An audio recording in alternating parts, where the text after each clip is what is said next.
Oke, apakah bisnis biliar di 2026 masih sehat? Jawaban saya masih dan tergantung ya. Tergantung apa? Tergantung cara kita menjalankannya. Pertanyaan berikutnya, apakah perang harga itu solusi atau justru diri?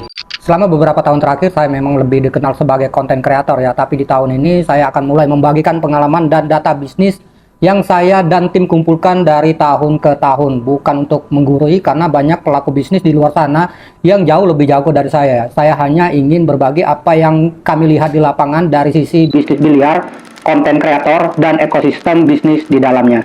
Sekarang kita balik ke pertanyaan awal. Sebelum menyimpulkan bisnis biliar sehat atau enggak, mungkin kita semua perlu berhenti sejenak dan introspeksi. Yang kurang sehat itu bisnis biliarnya atau program bisnis yang kita jalankan. Karena faktanya di beberapa kota tempat biliar masih penuh pengunjung, sementara di kota lain orang bilang biliar sekarang sepi ya, nggak sehat. Artinya apa? Masalahnya bukan di industri secara keseluruhannya, tapi di cara masing-masing tempat membaca pasar. Saya kasih contoh yang sering terjadi, ada bisnis biliar baru buka di tempat kita, yang terjadi apa? Kita langsung merasa, wah, merasa tersaingin ya. Lalu apa langkah yang diambil?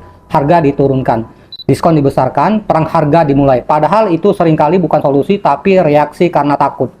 Kalau mau dijalankan secara sehat, yang seharusnya dilakukan adalah menjaga konsumen yang sudah kita punya, dan caranya bukan lewat perang harga, tapi lewat pelayanan. Apakah pelayanan kita cepat? Apakah kasir menjelaskan program itu dengan jelas? Apakah program kita itu saja ya? Atau justru membingungkan pelanggan? Karena pada akhirnya yang diingat konsumen itu bukan harga murah, tapi pengalaman. Di tempat-tempat yang kami kelola dan dampingi, kami tidak menunggu market datang, kami menjemput market, kami datang ke kampus, ke sekolah, organisasi, perkantoran, bahkan ke RT dan ke lingkungan sekitar ya. Kami kumpulkan database sebanyak mungkin, kami kirim survei kepuasan pelanggan. Dari survei itulah hasilnya kita tahu apa yang kurang, apa yang disukai, dan apa yang bisa dijadikan nilai jual.